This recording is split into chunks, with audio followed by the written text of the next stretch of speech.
Un cordial saludo para todas las personas que hacen parte de este segundo corte del curso oferta que se está ofertando a través de el SENA. En esta, bueno, primero pues me presento, mi nombre es Jaime Hernán Rosero Buccelli, profesional en psicología, cuento con una especialización en intervención psicosocial y para mí es un placer compartir con ustedes a través de esta presentación un aspecto que es muy importante para la implementación del protocolo en atención con enfoque psicosocial a víctimas del conflicto armado, que es la entrevista. Esto nos invita a cambiar un poco el panorama del cómo nosotros estamos entrevistando, cómo es ese encuentro entre médico paciente, enfermera paciente, profesional en psicología paciente, el auxiliar, el paciente o el cliente, bueno, como quieran definirlo, porque a eso es lo que nos lleva esta implementación, a hacer unos cambios estructurales en la forma de atención, unos cambios que incluye también unos cambios en nuestro chip de mental, porque debemos ir procurando, soy consciente de que esto no es un proceso que sea de la noche a la mañana, pero sí por lo menos empezar a generar ese cambio que el protocolo lo necesita. Vamos a hablar un poco sobre las fases que tiene la entrevista. Independientemente si la persona va a ser atendida por el médico, el odontólogo, el fonoaudiólogo, el psicólogo, la enfermera, el auxiliar, eh, quien sin importar quién, eh, pero es importante que todos manejemos y tengamos en cuenta este aspecto de la entrevista que les decía, que es supremamente importante. Por lo general, la entrevista que nosotros vamos a tener siempre va a ser entre dos personas. Muy pocas veces, pues la persona víctima, pues dependiendo de su situación también, va a estar acompañada por un familiar en el momento de la consulta. Entonces, en ese proceso de relación que se forma en ese primer contacto, nosotros empezamos a generar un proceso que es el proceso de escucha. La pregunta es, ¿nosotros escuchamos o oímos? Porque hay una gran diferencia entre escuchar y el oír. Y el protocolo invita a eso, es a escuchar. Somos y la experiencia y nos da para decir que somos más dados a oír que a escuchar, porque el escuchar implica que tengamos en cuenta algunas connotaciones que son supremamente importantes.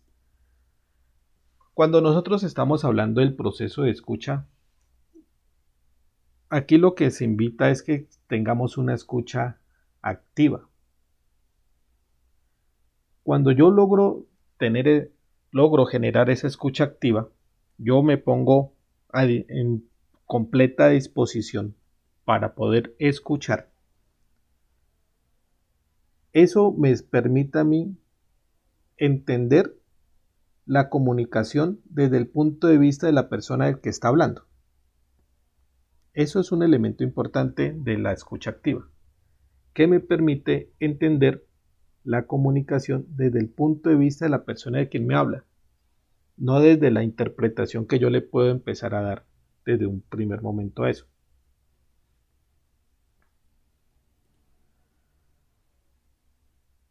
Cuando yo empiezo a escuchar, empiezo a entender empiezo a comprender y a dar un sentido a lo que la persona me está diciendo.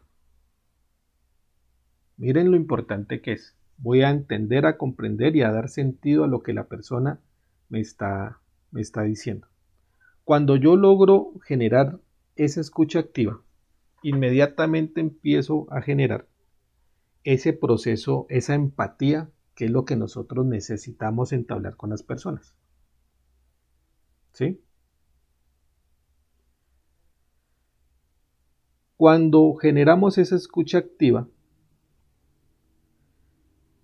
no solo voy a entender lo que la persona me está expresando directamente, sino que también me permite a mí identificar cuáles son los sentimientos que lo están agobiando en ese momento, o los sentimientos que tiene presente en ese momento, cuáles son las ideas que está generando en ese momento y cuáles son los pensamientos que nacen a raíz de lo que él me está diciendo. Entonces, repito, la escucha activa a mí me permite entender sus sentimientos, sus ideas y sus pensamientos generados a partir de lo que me está diciendo.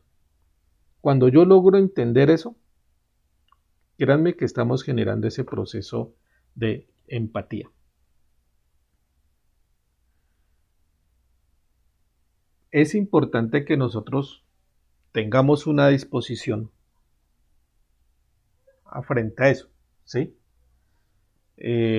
Muchas veces nos distraemos por elementos que están en nuestro alrededor o por el mismo celular, nos entran mensajes del WhatsApp o algo, y eso hace que nosotros nos desconectemos un poco de ese proceso que es supremamente importante.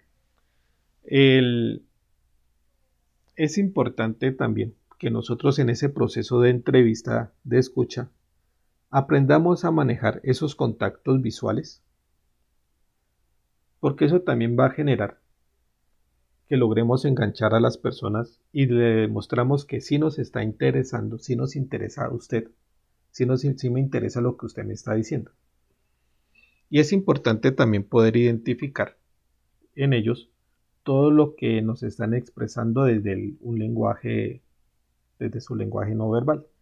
Igual, nosotros, y es una invitación, nosotros ser muy conscientes que nosotros también estamos transmitiendo una información, estamos diciendo algo a ellos con nuestra postura desde nuestro lenguaje no verbal, y es donde ellos pueden percibir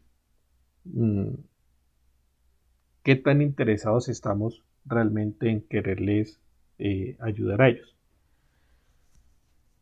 Esa fase viene, pues la entrevista viene una fase inicial, otra pasa que se hace en la recogida de los datos, después se hace una exploración, una fase resolutiva y una fase final.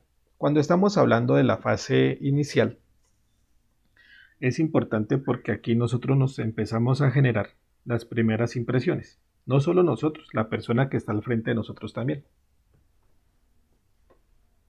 Por lo que les decía anteriormente, nuestro lenguaje no verbal, ellos también lo van a dar una lectura frente a eso. O de la manera como le hablamos también, ellos van a generar una impresión del cómo nosotros los estamos recibiendo. Entonces, va a haber un proceso de recibimiento, vamos a determinar cuál es el motivo del encuentro. Recordemos que no siempre el motivo por el que van al servicio es realmente lo que está pasando. Detrás de lo que nos dicen puede haber un motivo que pronto ellos no son conscientes o no lo logran percibir, pero que esa es nuestra labor. Y esa fase inicial es importante porque nos permite a nosotros conocer y reconocer el estado emocional de esa persona en ese momento. ¿Sí? Entonces, les decía anteriormente que es importante que nosotros tengamos una disposición para poder recibir a la persona que, que vamos a atender en ese momento. Es importante saber observar. Ver observar es totalmente diferente. Tenemos que también ir desarrollando esas habilidades de observación, demostrar el interés que tenemos frente a ellas y, importante, empezar a generar esos procesos de escucha. No debo esperar a que la persona me diga que se siente triste o, o melancólica, cuando todo el discurso y su lenguaje no verbal me está diciendo eso, ¿sí? Y eso lo debo identificar desde ese primer contacto. Cuando pasamos a la fase de exploración, nosotros empezamos a identificar realmente cuál es el motivo de consulta, ¿sí? Aparte, pues, de hacer una exploración física, y cuando nosotros logramos identificar eso, empezamos a establecer cuáles son las prioridades que se requieren para la situación que usted me está presentando en este momento y lo que yo realmente estoy identificando en usted. Entonces ahí empezamos pues dice negociar, es a empezar a identificar y dar en ese plan de trabajo, empezar a priorizar qué es lo que primero tenemos que entrar a abordar o a trabajar con la persona que está ahí. Y es importante también que nosotros sepamos constantemente hacer una retroalimentación de lo que la persona nos dice para ver si nosotros hemos entendido realmente lo que ellos nos quieren dar a entender, a conocer, y nosotros preguntarle a ellos si hemos sido nosotros claros al momento de dar la información respecto a lo que consideremos que se debe trabajar con ellos. En este proceso de comunicación es importante un elemento que tener en cuenta son los silencios, ¿sí? En el transcurso de la entrevista hay momentos en que la persona se va a quedar callada. Esos silencios son supremamente importantes y es donde debemos tener atención para poder identificar también cuáles son los cambios que a nivel que desde su lenguaje no verbal está teniendo, porque puede ser que algo pasa en ese momento en ella, desde lo cognitivo puede ser sus pensamientos, sus ideas, y es algo que no podemos dejar pasar por alto. En la recogida de datos, nosotros empezamos a captar realmente la información que sea más relevante, que consideremos nosotros cuál es la más relevante de todo lo que la persona me está diciendo, ¿sí? Si necesitamos que la persona nos hable de algo particular, debemos animar a la persona, al usuario, al paciente, al cliente, como lo denominen ustedes, animar a que nos hable de un tema en particular que para nosotros es importante poder ahondar más en ello.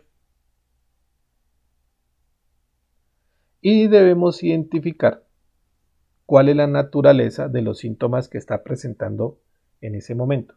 Recordemos que ellos vienen de haber vivido unos hechos victimizantes, situaciones muy difíciles que, quiéralo o no, sin importar el tiempo en que hayan sucedido, tiene una afectación a nivel psicológico, a nivel mental, a nivel emocional. Y dependiendo del hecho victimizante, pues va a ser más su situación de afectación, ¿sí? Entonces, eso es importante que nosotros lo tengamos tener en cuenta. Es importante pues, que la persona que está con nosotros nos hable, haga esa retroalimentación para ver si hemos sido claros en lo que les estamos transmitiendo, y debemos evitar inducirlos a ellos a ciertas respuestas. Debemos dejar que ellos respondan lo que realmente quieren responder y no inducirlos a que respondan lo que en algún momento nosotros quisiéramos escuchar, que es totalmente diferente. Poco a poco en el transcurso de la entrevista nosotros vamos a ir centrando a la persona, debemos ir centrando realmente en lo que debe ser la entrevista. Es importante tener y dar información de la situación de salud del individuo, si lo requiere. Y debemos verificar, aparte de la información, poder verificar si la persona comprende cuál es su situación de salud en ese momento.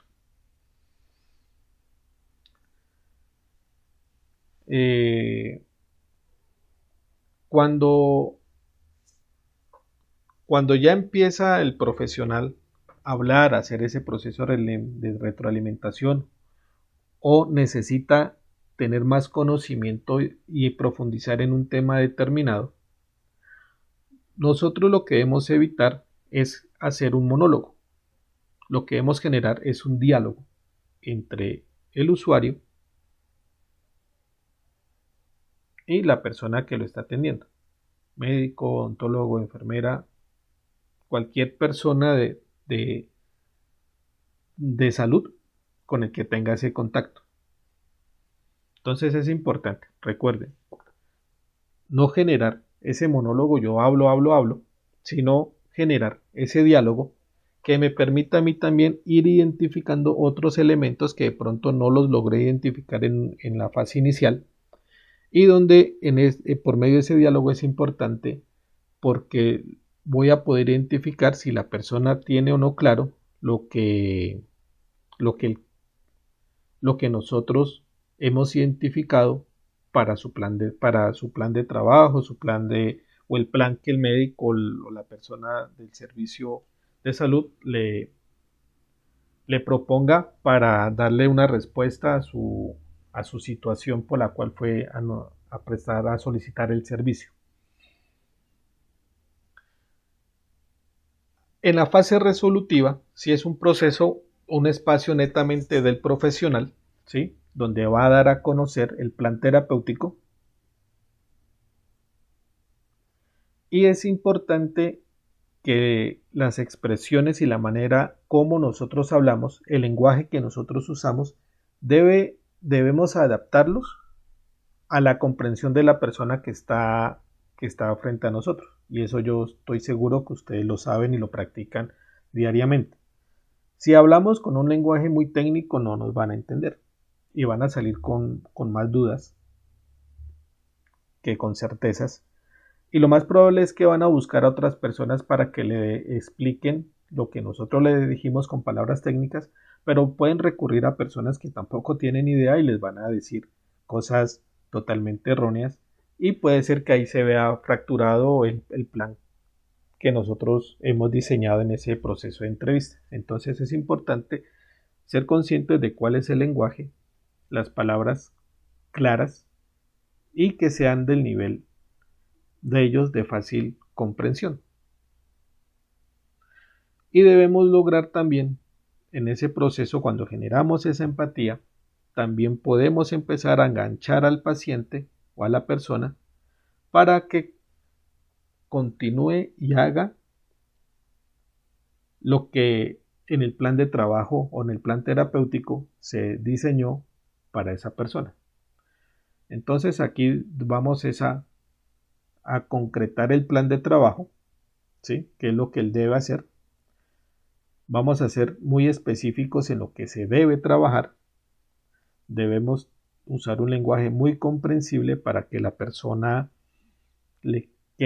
tenga total claridad y tranquilidad, sobre todo de haber entendido realmente qué es lo que van a hacer. Dejar esas instrucciones por escrito y lograr que la persona nos acepte, ¿sí?, y lograr identificar si acepta, si está o no está de acuerdo con el plan que nosotros le hemos propuesto. Como profesionales nosotros tenemos que desarrollar esa habilidad también de hacer un cierre del encuentro que es hacer ese como resumen de todo lo que la persona nos ha dicho. Y es importante, ¿por qué? Porque nos va a poder permitir que la persona que está con nosotros logre comprender, que ella comprende, conozca si realmente nosotros entendimos de la mejor manera lo que la persona realmente nos quería entrar a decir. O en ese proceso de cierre puede presentarse un momento en que el paciente o el usuario quiera ahondar en un tema determinado que pronto ella no lo, o él no fue muy específico al inicio y quiera dar a conocer ciertos detalles.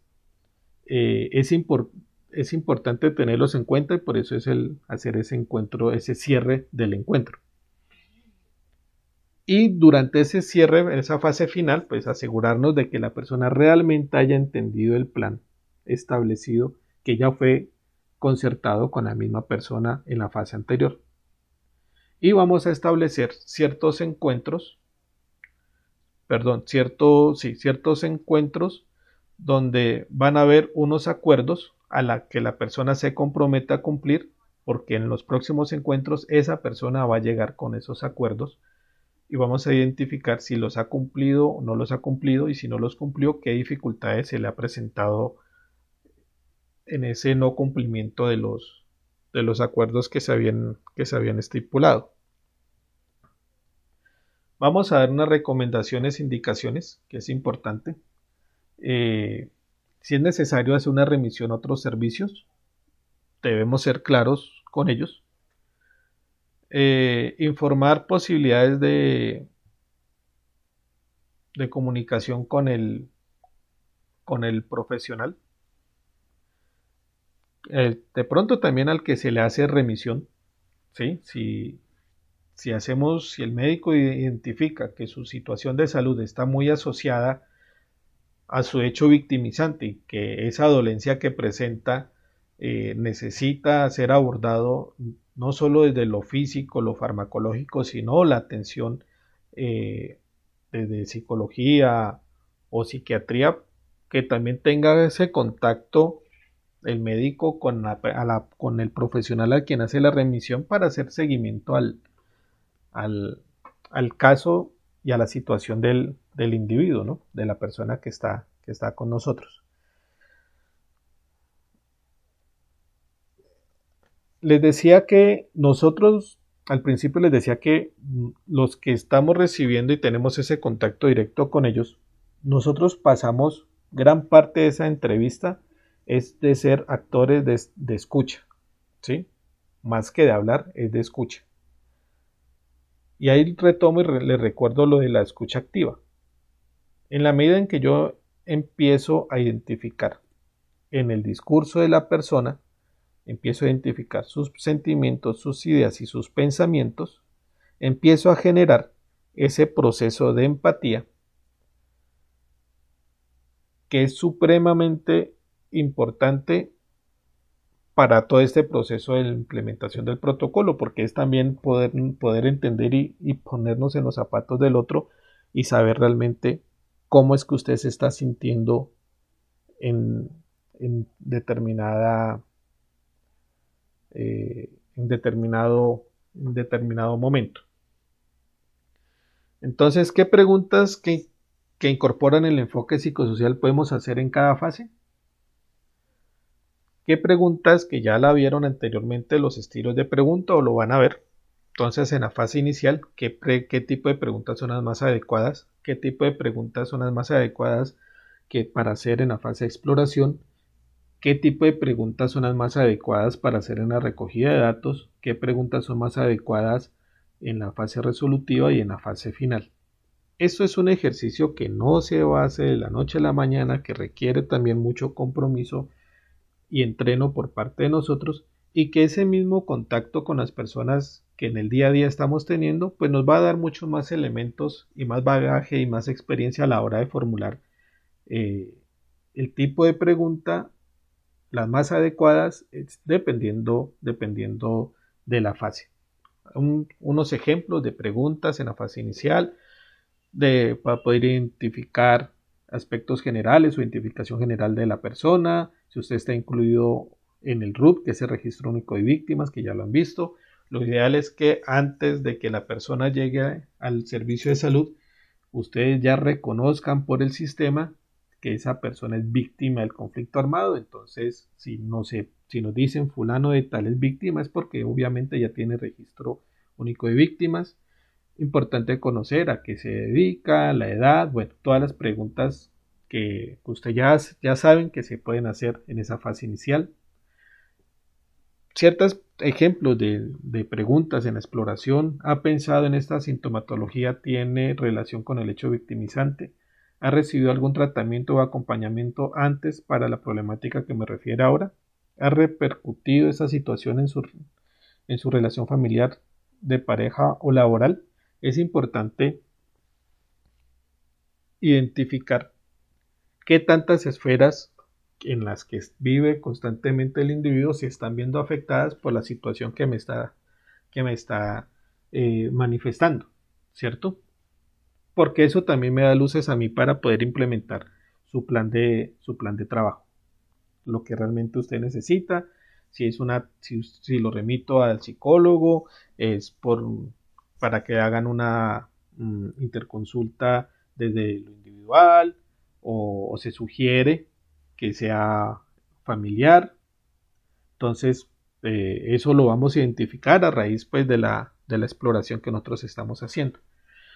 En recogida de datos: ¿hace cuánto sucedió el hecho victimizante? Si el hecho victimizante tiene relación con el motivo de consulta. Profundizar en el relato de los hechos y los efectos percibidos es supremamente importante, y muchas veces desde la experiencia sabemos que no es necesario preguntar para poder ahondar, sino que la misma persona siente esa necesidad. Cuando siente que está siendo escuchado, siente esa necesidad de contar lo que le está pasando en ese momento, y crean que van a llegar a contar su hecho victimizante sin importar el tiempo que haya transcurrido. ¿Sí? ¿Cómo es su relación con las personas que convive? Fase resolutiva: ¿está de acuerdo con el plan de manejo que le propongo? ¿Sería importante la participación de algún miembro de su familia en este proceso? ¿Le gustaría conversar sobre este tema con otro miembro del servicio médico? ¿Sí? En la fase final, ¿tiene alguna pregunta sobre lo que hemos conversado? ¿Conoce usted cómo acceder a la ruta de reparación integral?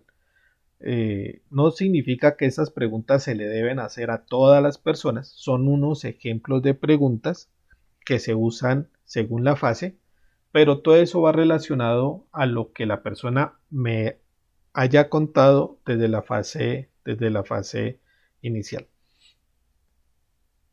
Entonces, al momento que se incorpore el enfoque psicosocial en la atención en salud, implica priorizar el establecimiento de la relación terapéutica de confianza sobre la obtención de datos y resolución inmediata, reconocer posibles asociaciones y prevalencia de algunos problemas y trastornos en salud física o mental con la convivencia de los hechos victimizantes. Es algo que ustedes ya lo han venido abordando en el transcurso de este curso.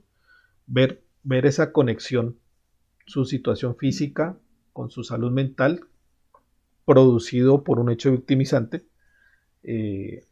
¿Cómo logramos conectarlo? Si lo hay.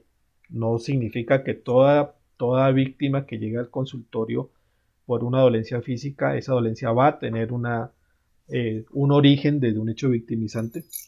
Puede ser que sí, puede ser que no. Eso pues ya se lo va determinando poco a poco. Debemos ver la entrevista como una oportunidad de acercarnos y comprender el contexto sociocultural de la persona, que es importante no desconocer su contexto sociocultural, porque ahí vamos a identificar pensamientos, vamos a identificar ideas que de pronto son erróneas, pero que hacen parte de su cultura, ¿sí? Que es importante de conocer, ¿sí? No hay que desconocerlo. Su parte cultural es importantísimo tenerlo en cuenta.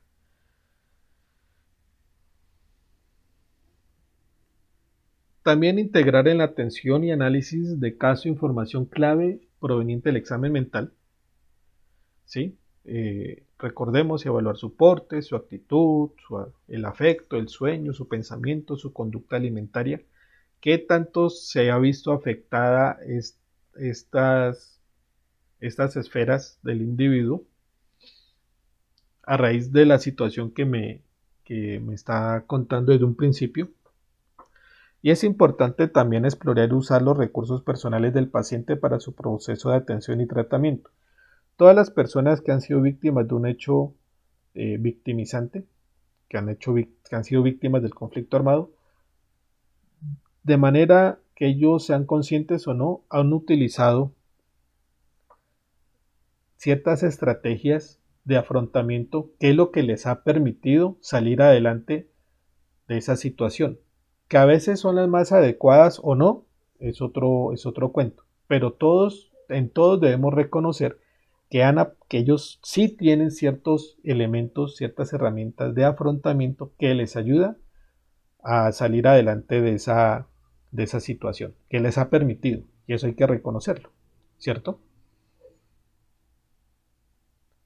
Entonces, mm, es importante este proceso de la entrevista porque es uno de los momentos más cruciales para poder identificar realmente qué es lo que le está pasando a la persona que está ahí. Muchas veces ellos van al servicio de salud eh, que si en la historia clínica está que siempre viene consulta por lo mismo, por lo mismo, por lo mismo, y un médico al otro, exámenes, todo está bien. Detenernos y mirar, bueno, ¿qué es lo que está pasando? ¿Será que esto tiene una afectación más psicológica que física? ¿Por qué recurre tanto al servicio médico? Ah, es que ellos tienen una historia de vida muy particular, muy difícil, que de pronto en un momento no la hemos explorado. Entonces, esto es lo que nos invita a reconocer ese pasado eh, que tiene una repercusión en su presente, ¿sí? Y que necesita que nosotros le demos una una solución a eso. Entonces, espero que este corto, corto encuentro con ustedes eh, haya sido muy claro y muy preciso en este proceso de entrevista. Que estén muy bien. Hasta luego.